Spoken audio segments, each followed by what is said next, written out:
I don't By the know. way, let's do it then. Let's segue to the laugh. Like, oh, if this was HLTV.org in Counter-Strike, this would be titled, "Come here, Fnatic fans, Fnatic laughed thread." That's like the way they would write it if people know the stupid terminology of that scene. Because the idea is we're just essentially going to laugh and poke fun at Fnatic now because we're going to put Fnatic in the they're all stocks world bad. and throw rotten tomatoes at them in the square, which, by the way, is apparently what Sam Matthews wants. He's like pillaring himself, which I think is a very interesting choice on Twitter. He is just asking you to throw the tomatoes at him. The problem with this is, right, one, obviously they're coming off the only split ever where they didn't make playoffs. And that even has their asterisk, which is this was the split where only 2 teams don't make playoffs. Like, that needs to be mentioned, guys. Because actually, by the way, what made their old record incredible is the fact that it was top 6. Like, dude, I actually think there's one thing I'll say before we burn Fnatic. By the way, you say whatever you like about, but they had this player and then this player. No. At the end of the day, to have that run of how many years that was and always make playoffs, that is unbelievable. Like, insanely props. Like, A+, fucking A star, S tier organization. You get everything for that. Yeah, of course. Like, that is unbelievable. It's a bit like, if people don't know, T1 is like that. It's only something like one split ever. T1 just like had a shit run. Like, I think had one split they missed the playoffs like ever. So even if they then came 5th in a split, guys, who gives a shit? Like, for a normal org, making 5th, it's all right. Like, that's their worst day. So props to the old Fnatic. The problem is they've come off the worst split ever. And if you saw these opening games, I think it's going to be even worse than last split, mate. This looks really bad. Like, the players they've even brought in look mad lackluster. Like, this looks rubbish. This really looks bad. Like, I did the stat on Twitter just to fuck with obviously the fans of Reckless, because what I pointed out is this, Monty. So obviously Upset's only played 3 games, hasn't he? And he's won all 3. Reckless has won 2 games out of 12. He hasn't got to 3 wins yet. Upset's only played 3 games. There you go. Game over. What more do you, that stat's a banger, isn't it? So anyway, on the Fnatic angle, though, the real problem with this team is this, Monty. Right? I actually think I'm more upset about the mismanagement of this part of the roster than I am about the one that started the split. Like, when the one that started the split, remember, we all have to go back to the beginning and put the context in, to be fair. Nobody, I'll tell you right now, was hating on that Rocks guy. Nobody. Every fucking person on every broadcast and forum did that thing you all do at Worlds, like with the Bean guy 2 years ago, where you go, wow, this sub should be in LEC. I think they should sign him for real. Well, you know what they did? They took your advice. And by the way, my advice as well. I'm a fucking clueless pleb too. And they signed this guy and they put him in. And what do you know? He was one of the most limited champion capped players we've had in years in a top team, and quickly got booted out correctly. That's okay. Like, I'm fine with that move, by the way, bringing in Advi, and he did deserve a chance. It's this Oscar in for Wonder One. I think that is death. One, the number one thing you had to fix in Fnatic in the off season was the Razork humanoid thing. You not only didn't fix it, you've doubled down twice with that line. That is terrible. And then the one thing I actually thought in spring they had, Monty, was Wonder at least, and they've let him go. Now look, it's implied he wanted to go. Like, he wants out of this shit show like Upset did.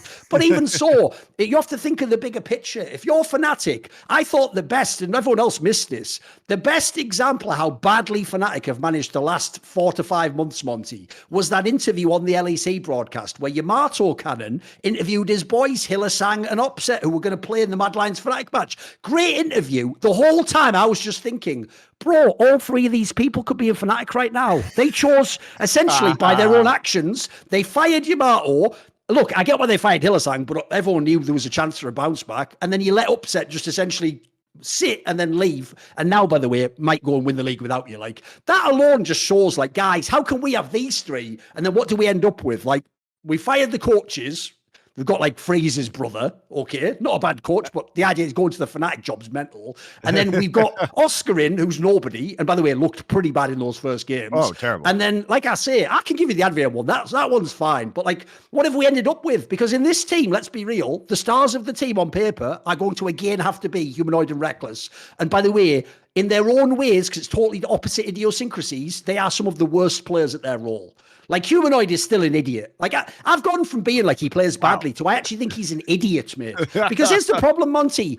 If you make a choice, everyone can make a bad choice. Everyone can get unlucky. He's actively choosing these decisions, bro. And if you see that hold, I told you, that swagger doesn't ever work for me. It's only cool to be like, I'm a rock and roll guy who doesn't really give a fuck. If you then win. If you then lose, you're just an arsehole not trying. Like, you're actually just an objectively bad teammate at that point in time, mate. Why would I have any morale when I'm playing in a team and I know you don't really care and you think it's hilarious that you're inting? And then the reckless angle, like, it's just worse even the last split. Like, he just looks really toothless. The joke now is, you know, everyone was flaming him last split for picking Zaya when it was obviously like he was just doing it like, oh, he just wanted to be protected. Everyone else is carrying on Zaya, you dumb motherfucker. Now it's like back in the meta and they're all carrying on it. And oh yeah, let's just put this in there. But your org gave away the greatest Rakan player of all time. Oh, the whole thing's so bad, mate. So come on, hit me with some of your angles. Where you at on this Fnatic one? There's so many angles to this. Yeah, I mean, I think that I think it just feels doomed. And the reason why I think it feels doomed, to touch on your point earlier, is that they never actually got Humanoid and Razork to work together. And as soon as, I mean, it's possible that Elyoya would have been on Fnatic. I'm sure Fnatic was. It was Fnatic or G2 apparently was the ones he was going to, yeah. Yeah, they were certainly angling for him, and that would have been the move. Sure. But as soon as he doesn't get on this roster, it's just the management itself leads to low morale. Okay, so it's publicly available information that they wanted to like kick Razork out of this team. Does that necessarily motivate Razork? It depends on the team. Like Mad Lions, actually, I thought they would be much more affected by these attempts at roster moves in the offseason, but they've actually done pretty well and seem to maintain rather high spirits and relatively good performance to the caliber of their players so far this year. Now, the other side of that is the team demotivated because they're losing these players? I mean, look at what's happened. They lost Upset. And yeah, maybe some of the players didn't like playing with Upset.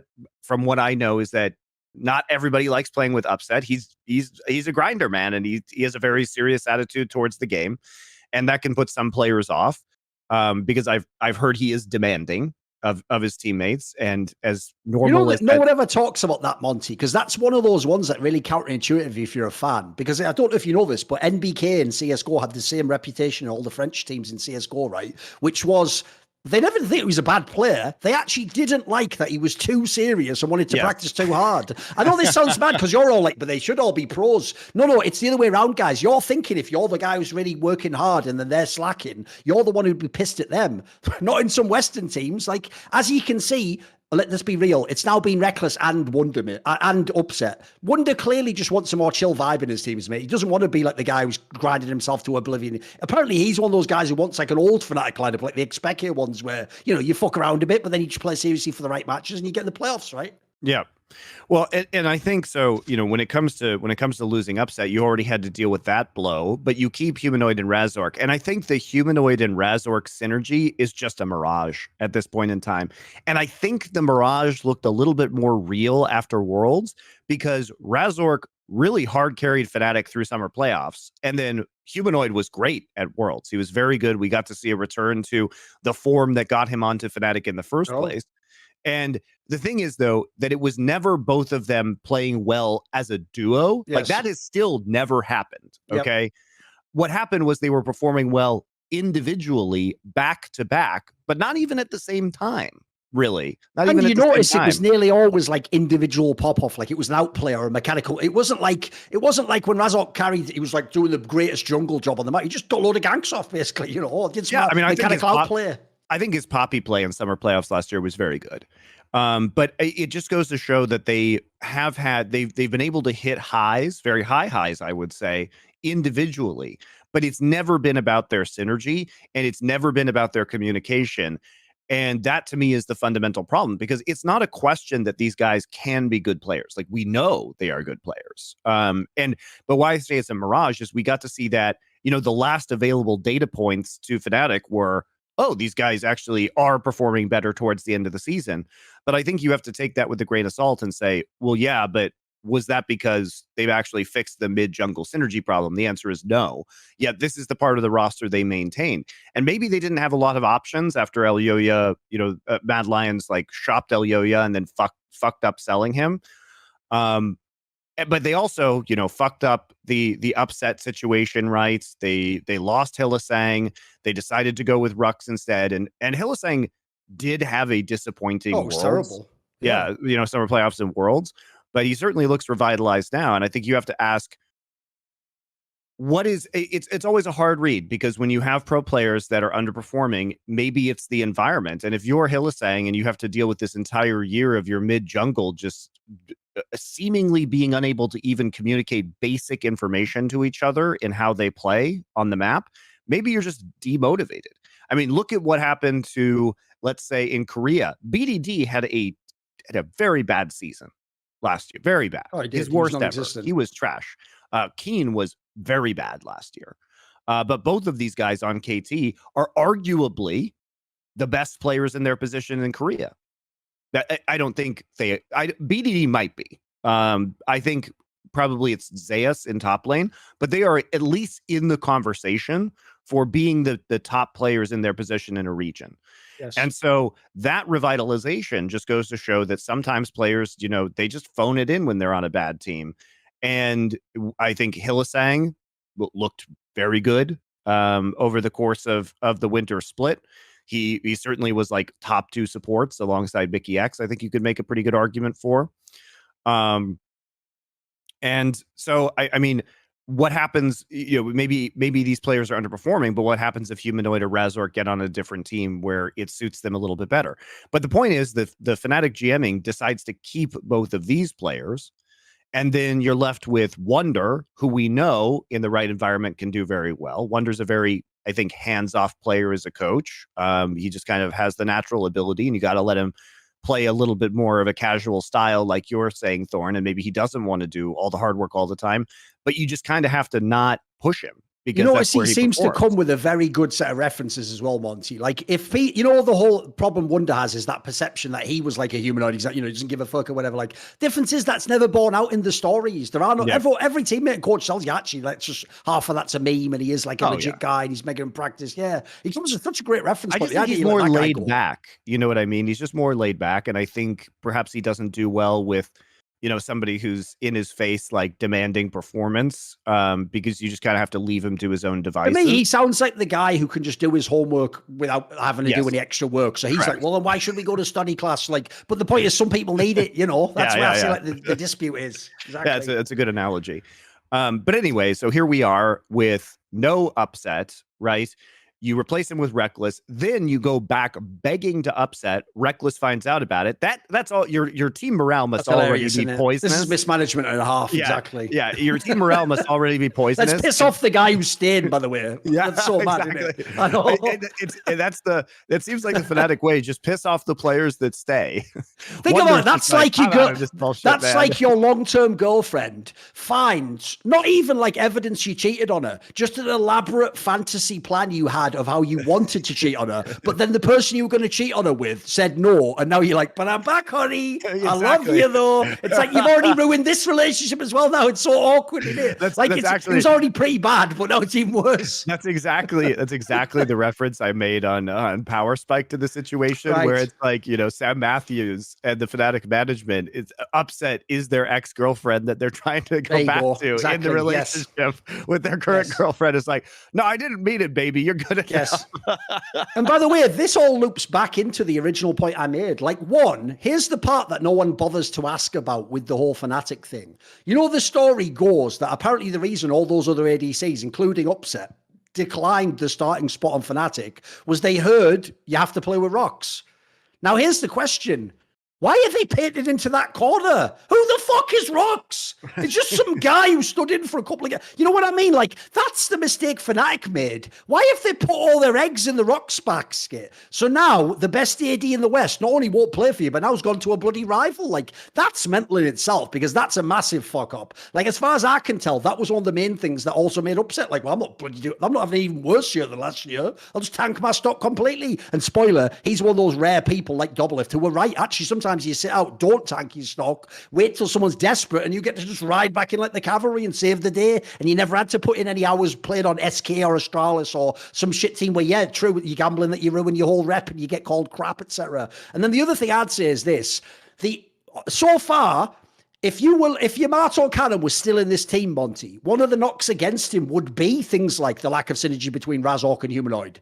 Well, we've now seen that ain't fucking Yamato Cannon, is it? If anything, Yamato Cannon's the only person who appeared to have found some sort of a band-aid for all the flaws they had in the team. At certain points, guys, he was band-aiding Razork Humanoid and Hylissang. And three, you know I'm aware that's not even a band-aid at that point. That's like I come in and three of my limbs are blown off and you're putting band-aids on. Like, I ain't walking. And in this scenario, they're bloody running. They're coming third. Remember, they were supposed to be in the final. They went to Worlds. And at Worlds, by the way, I agree, that super team completely failed. Still did dust off fucking T1, who almost won Worlds in a game with Razork popping off at that on Poppy or whatever. Like, mate, that was actually that's a one-off banger. That's just a testament. Like, if you think Yamato Cannon did nothing, I don't think people know. They really think he can do nothing and the game just happens. Like, he did everything there. He did the draft, the practice, and then he got results. He got some top places. He got the odd run. So, look, I'm not saying he's the best coach ever, but again, if you're Fnatic, what was your choice? Like, what are you choosing between? I mean, I think Yamato Cannon did a lot with some synergy between his players that was clearly broken, and he really MacGyvered that lineup into relevancy. Yes. And I think that's a massive credit to him, because I think this particular group of players, he was actually fixing the damage that the GM has done. And if anything, you ask Yamato to stay on Fnatic and you say, okay, how do we address this situation? Because, wow, you did a lot with the pieces that we had in spite of all of the problems, but he's not a fucking miracle worker. He can't change people's personalities in order to mesh better, which, as far as I can tell, seems to be the central problem of Fnatic. It's not an individual player ability. It is that this team cannot function as a unit. But none of us can say why that is, because we're not in the room with these players. Like, I have no idea what exactly about this group of personalities isn't working. But Yamato does. Yamato does. Like, why would you get rid of the guy who actually knows how to at least make these players work well enough together to go to Worlds, and try and get him to be the architect of some new team? And it's clear that many of the players still like and respect him. I mean, they're on his stream all the time talking to him, and he still has a very good rapport with like Wonder and some of the other players on this roster. So, I mean, I think this roster needed to be retooled, and it's almost like they make the worst decision every time, Thorin. It's like, now after last year, we only have the defective part of this roster, which is Razork and Humanoid. Like, this is one of these guys needed to be changed. And I think unfortunately the one who needed to be changed was Razork, because Humanoid, I think, has a higher upside. Basically, Sam Matthews did a fucking Anakin Padme meme, Monty, where he was like, you know what, guys, I've heard your complaints and there will be drastic changes in the offseason. Then Padme is like, you mean to Razork, Humanoid, and fucking Hylissang, right? The bad players, right?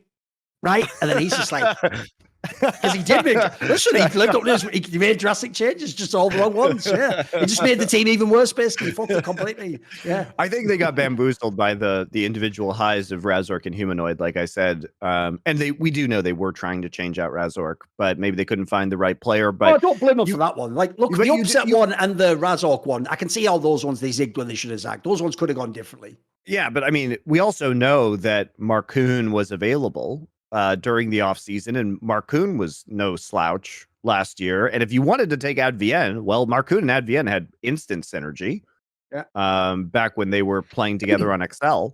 So I don't think Advienne is a great player, but I do think all right. He's LEC quality, but he's just all right. He's pretty good. Yes. But if you really needed to replace Hylissang, but I think if you talk about, okay, if you need to replace Hylissang for whatever reason, then maybe having the upset Advienne, Marcoon, Humanoid, Wonder roster in retrospect, that probably looks a lot better. I think Marcoon's having a great year. See more cool, funny, interesting clips based on topics from my content? Well, subscribe to this channel then, or, be a pleb and don't.